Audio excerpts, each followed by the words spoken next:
Hi Pat, my name is Celine Rojon. I'm an occupational psychologist and a lecturer at the University of Edinburgh.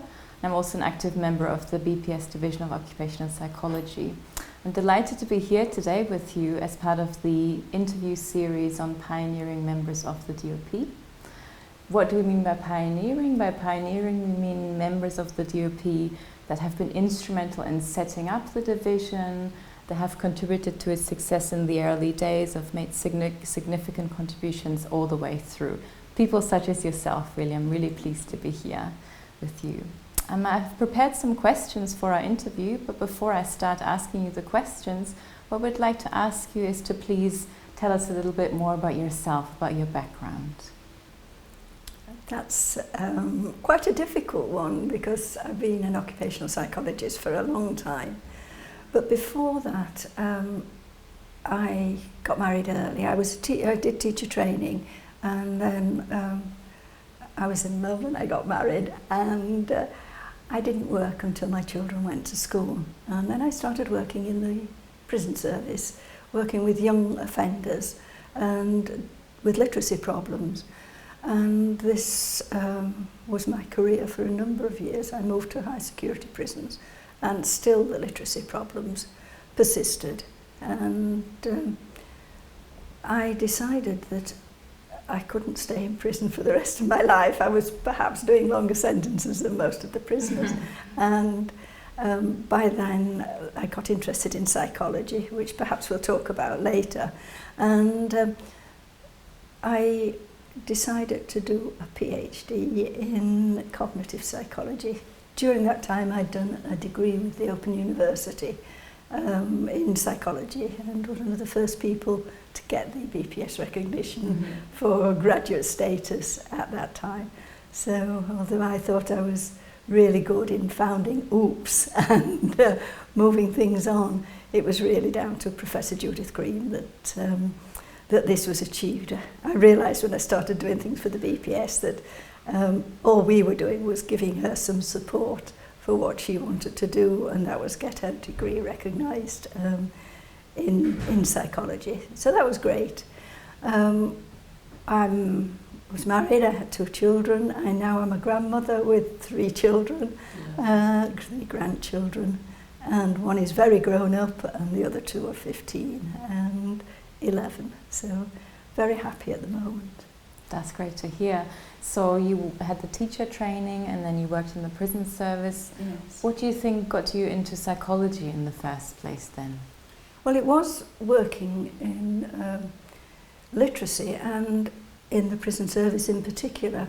I was asked to sit on a couple of committees, and the first one was the Transpennine literacy work at the time when there was a real big push to get adult literacy removed from all British citizens. It didn't work, but on the other hand we did make enormous steps forward in looking at how we could teach adults rather than teach adults as we taught children. And then I was invited onto a in-service training committee by the Home Office, and I realised that everybody had a degree but me. And so this was really a sideways step into psychology, because what I wanted was a degree in education. But what I wanted to do was not go away and leave my family. And so I did Open University in its early days. And you couldn't do education without having done some foundation courses. I did a social science foundation course, whoops, did psychology, and I was hooked. It was quite amazing how attractive it seemed. And that got me into psychology to actually get a degree. I also got my diploma in reading at the end of that time. And by then I'd left the 2 committees anyway, but that's a different story. When did you make the move to occupational psychology? When I'd finished my, well, first of all, when I was working in Hull University on my PhD, I knew that I wanted to do applied.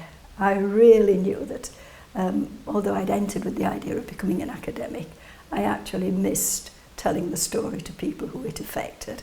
And so I thought at first that I would go into what was called prison psychology, it's now forensic at that time. But they wanted me to start right at the bottom of the ladder, having had all these years in prison and got a PhD. So I was also influenced by the two professors there, Professor Alan Clark and Professor Anne Clark, who had worked with people who were with learning disabilities and found out what they could do. Not what they couldn't do, but what they could do, and I thought that was inspirational.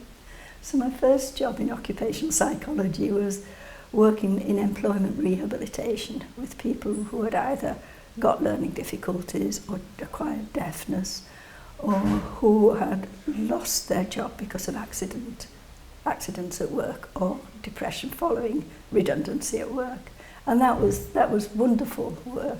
It told me that you didn't take 3 months to set up and do a test.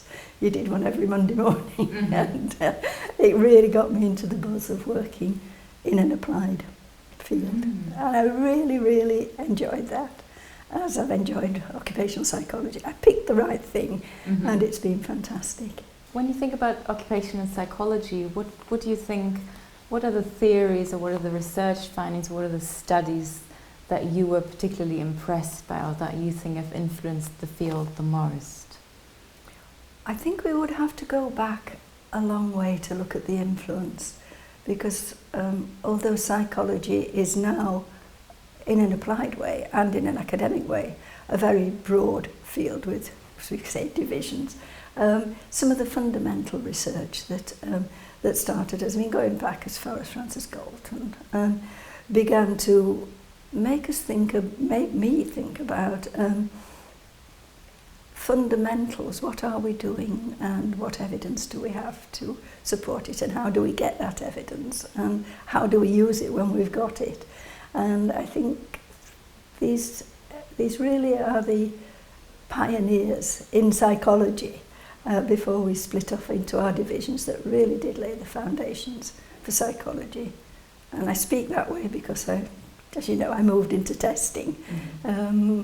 But I think anybody in psychology, in any field, will find these pioneers had something to offer them, the real foundation people. Mm-hmm. And that was really where the first influence on psychology for me began. You have to measure, and you have to know what you're measuring, and you have to know what you're doing with that measurement when you've got it. If we think about occupational psychology more specifically, then, is there anyone, whether that's an academic or a practitioner, that you would consider your personal hero in occupational psychology? Well, I don't like the word hero. I think heroes are people. I think we're so near to Remembrance Sunday, and you see the heroes who have saved lives and so on. I don't think any psychologist has saved a life through their theories, but I do have a lot of respect for people who founded occupational psychology. First of all, I think we have to start with that. When we began to separate out into a division just after the Second World War, and the trouble that they went to get accepted by the BPS. The book, 50 Years of Occupational Psychology, it charts that history, how in 1972 mm-hmm. the BPS decided that if we had sufficient regulation for admission and a separate curriculum for our division, we could become occupational psychologists. And I think the people who work so hard to get a recognition for applying psychology in work must have enhanced the lives of millions of people. So that's my first lot. The second lot of admiration is the myriad of volunteers who move the BPS forward.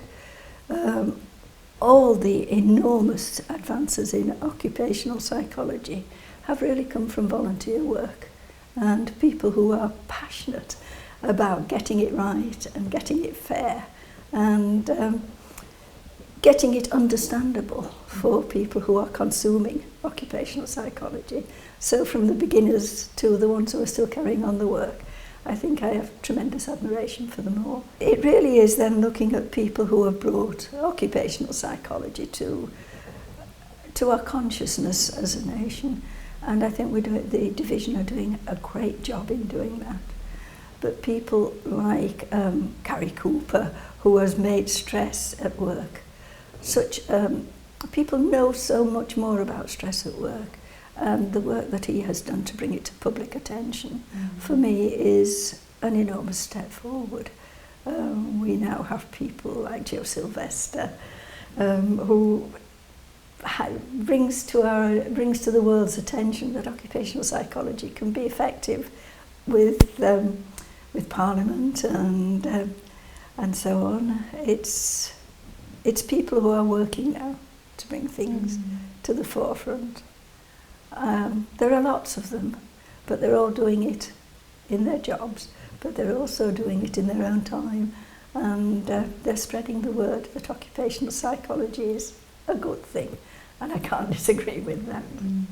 That actually brings me on to my next question. So, like you, I have the feeling that nowadays people maybe know a bit more about what occupational psychology is and what occupational psychologists do, but I still think we have a long way to go until we're fully recognized as a profession. What do you think can we do, or what do you think should occupational psychologists or the division do to get even more standing? I don't know the answer to that question. Thinking about what we've done, what other people have done, not we as a division, I am enormously pleased at what has been achieved. We seem to have done so much to bring young occupational psychologists into the discipline of occupational psychology, to support and encourage them, and looking into fields like greenness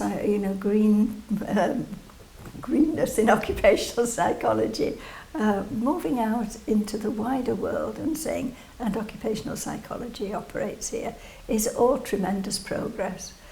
I don't know what more people who come in, volunteer, work at something, could do, but incrementally, when we look at the latest thing that I've been involved in, and that is the assessment centre standards, these things evolve and they have influence, and I think just encouraging that influence and supporting the volunteers, as the division do, is perhaps way to go, and wait for the revolutionary steps to come from the membership, who have these great ideas and a great passion for them. So I can't predict the future. I don't know what will happen, but I do admire the way that the division has grown. I think there were only 170 some people when we started in 1972. I wasn't one of them. But the way that the division has grown, it's sent people out into the world practicing occupational psychology. Test publishers have developed strength on strength, and we've done a pretty good job so far, I think, but it's with enthusiasm and passion of the members of the division that we've got there. I think they'll emerge. I think they'll do what they feel is the next thing, and it will be a success. We'll be getting even better. Not time to rest on our laurels, but we have to appreciate how far we have come, and how far I think our membership will take us. Yeah. We have to be kind to our volunteers, and we have to appreciate what they are doing.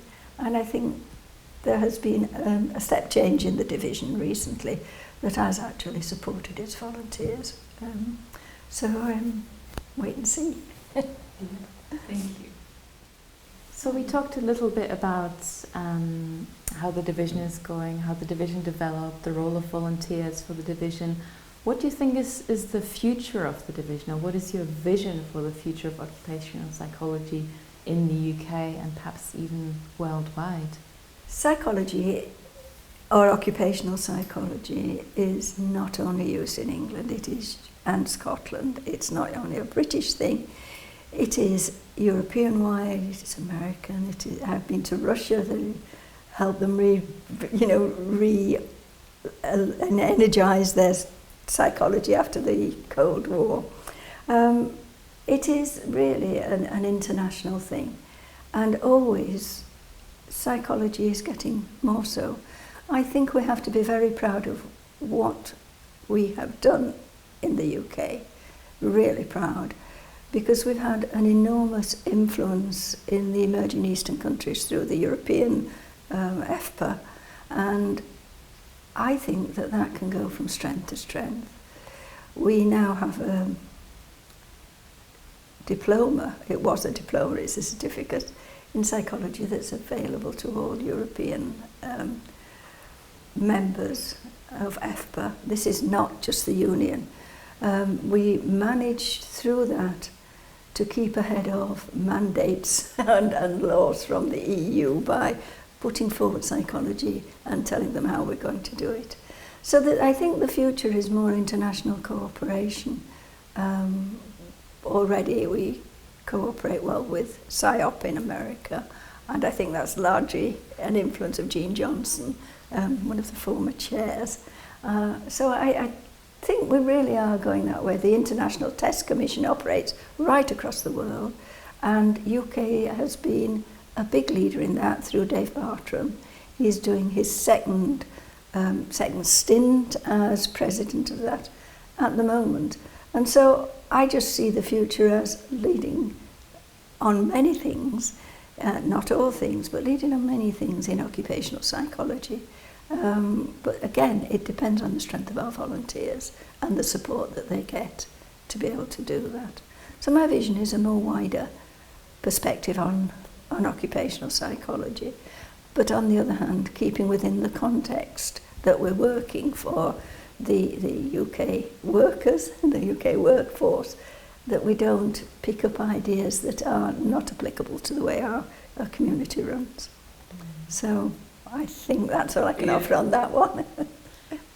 If there is anything that you could change within occupational psychology in the UK or within the division specifically, what would it be?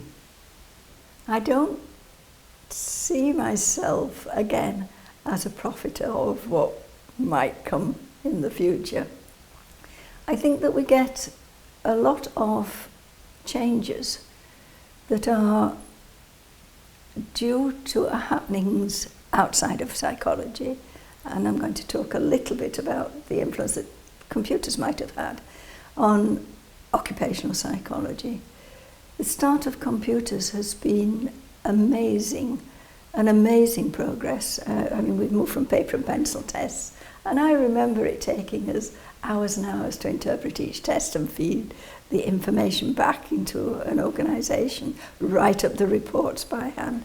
And so the computer has allowed us to do our daily work in a much easier and probably more accurate way than the way we used to. But more than that, that influence has allowed ideas, such as the work of Ron Hambleton in the States on IRT, to be possible, because it needs so much calculation, so much work, that to do it by hand means that it can get nowhere in a short time. And things like meta-analysis, where you look at all the work that's been done. Again, I'm focusing on testing because that's my area. But meta-analysis has allowed us to rule out a lot of the noise around the data that we collect, but to be more certain about the validity of things and the reliability of things. We couldn't have done it by hand in the time that it would take, because it would be old hat by the time we got through it. So we've always had the good ideas of validity and reliability, and of looking at how to make testing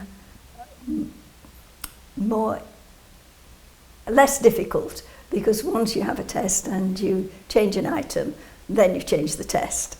IRT allows us to measure the items and to be able to change a test, or to change the composition of a test, perhaps even at an individual level. And so the influence has been from outside. It's been the computers, but the work has been done by the psychologists who had the ideas ready and waiting for a computer to actually fulfill what they've promised. So that I think has been one of the big influences.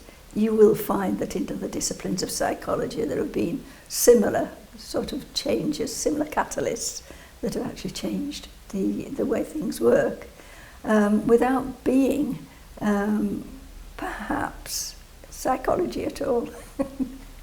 I guess some might argue as well that computers, even though they're obviously very great and have helped us a lot, may also be a hindrance in some way. Is that something where you see a danger? Yes. That we rely too much on them? Well, I think we could rely too much on them. But one of the main drawbacks is that you take the people out of psychology if you're not careful.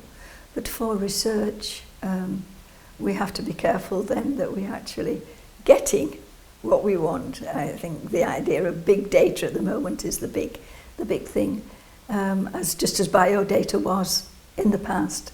But you really have to look where you're drawing your information from before you make rapid and sweeping decisions on the basis of perhaps something that's completely out of the context of that you're working in. So yes, it can be a hindrance, and it can also isolate people. Testing used to be a one-to-one thing or a one-to-group thing, and it was very human. And sometimes I regret the loss of that, because you can set the atmosphere, a computer can't. But on the other hand, for the research, it is an invaluable tool, and I think its influence on the way we could demonstrate ideas in psychology, use new ideas, has been enormous. We happen to rely on it as the only tool. Pat, you've had an illustrious career. For example, you've had the Lifetime Achievement Award of the DOP. What are you particularly proud of within your work as an occupational psychologist? I think two things. One I've touched upon before, and that is being a founder member of the Open University Psychological Society that got the psychology degree recognised by the BPS. And again, I'll stress that it was Professor Judith Green who really used her influence to do that. But we felt so enthusiastic, I'm sure we gave her the courage to go on and do it. But the other thing has been the review of tests, which we won as a government contract at a time of unemployment, when tests were being offered as the only solution to sort people, to put them into employment. And the review of tests began as a short-term project, but it was recognised by the BPS as being a very valuable one, and it has just gone from strength to strength. I've already been senior editor for a number of years and have been senior editor for 142 reviews. We've moved outside of occupational and moved into educational, and I have left it. Ian Coyne is now the senior editor, but I think it was the most influential thing on my career, and also its effect was electric. It was such an experience to make the contact with the test publishers and make things all right. It was great, and that led me on to knowing even more about testing. And when Level A and Level B became operative, then being able to actually lead in that and know that I knew what I was talking about because I'd studied so many tests. I was proud of it, but I also grateful to it because it was such a good opportunity. And of course my other achievements have been a mother and a grandmother. And they always come first, because that's me as well, as much as being a psychologist.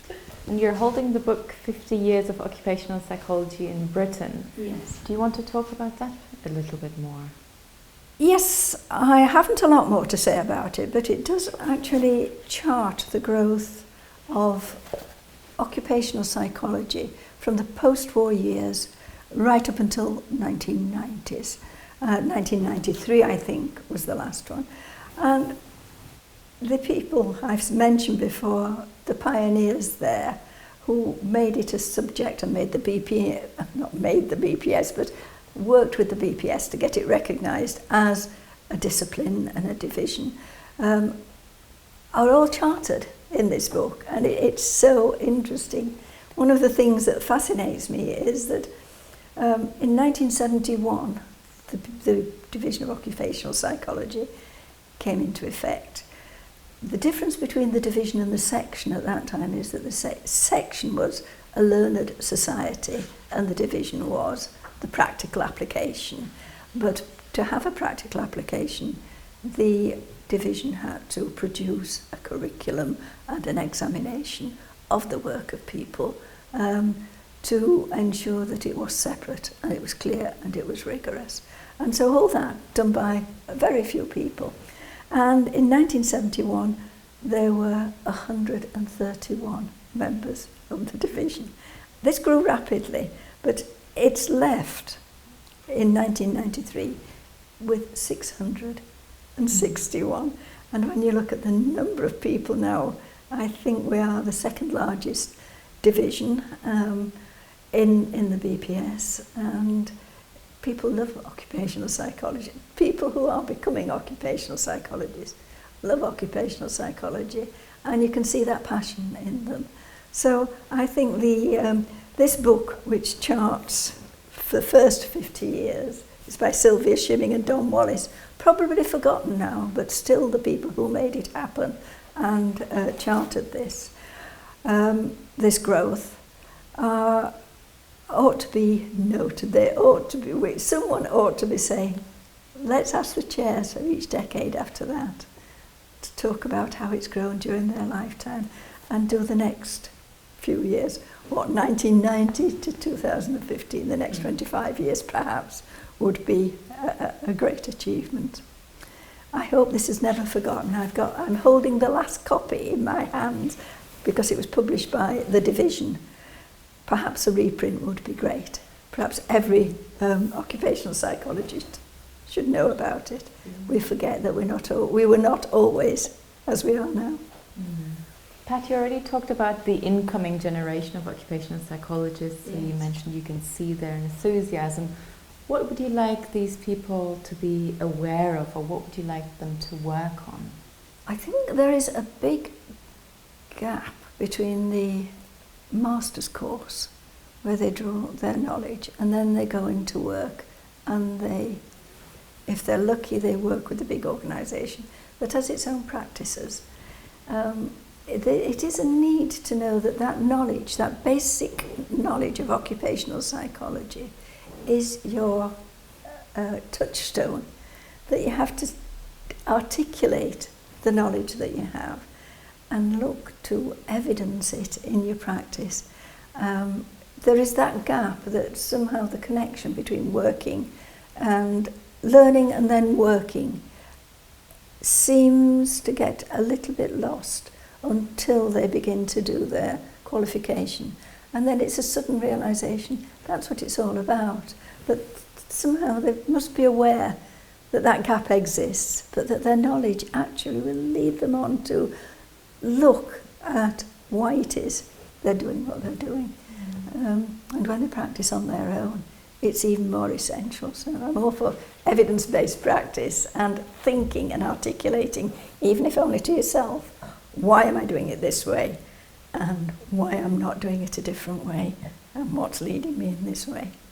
So I think that sounds a little bit dogmatic, but I'm working quite a lot with people who are becoming occupational psychologists now, and making that link makes them realise what it's all about, and I think that's great. You talked a little bit already about some of the work you do currently. Yes. What have you been up to recently then? Well, the most recent thing that I've done for the division are the assessment centre standards. There were 6 of us doing the drafting, and that meant after we'd done the first draft as a big group for the standards, we put them out for consultation.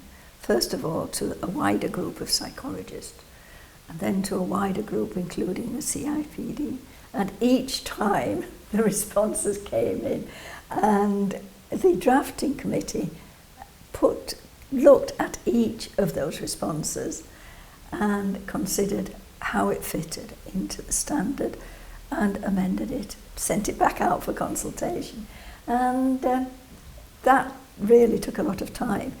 The project has moved on now and it is complete in the sense that we have a standard, and the hard work done by Helen Barron to ensure that it is marketed to the world and accepted has got to be really noted. She's tremendous. But that was my last thing for the BPS. I'm currently a supervisor for upcoming occupational psychologists, and I enjoy that because young psychologists have that enthusiasm and that keenness to do well and to use what they've learned. But sometimes, as I say, there is this gap, and that's where I find I can be useful, as I say, in linking what they know to what they're doing. My other work is paid work, and I work with a client in Vancouver. I work with a client in Dubai, but those are commercial works, and I think some of them are commercial in confidence. But I still am applying. I'm trying to retire, and if any of my friends see this film, they'll say, "You've been doing that for 15 years, Pat, so there's no hope for you." But I really do want to not to have to work or not to fulfill a long-term project anymore. I'm happy to do pieces of work as long as they're interesting, but not to get involved in a long-term project again. But I'm doing still quite a bit. It sounds like it, certainly. Well, those were all the questions that I had. Thank you so much, Pat. Is there anything that you wanted to add? Anything that we haven't talked about that you felt was really important?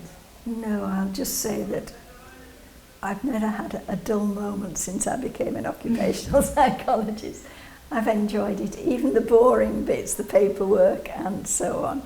It's been such a joy to get it finished. So always, every bit, the applied work. I'm glad I chose it. It's made me wake up every morning happy that I'm working as an occupational psychologist, and I'm so glad I made that choice. That is wonderful to hear. Thank you so much, Pat. That's been really interesting, and I'm sure a lot of occupational psychologists will find your journey really interesting, and the work that you've done and that you still do really interesting and inspiring as well. So thank you so much for being here today. Thank you for asking me.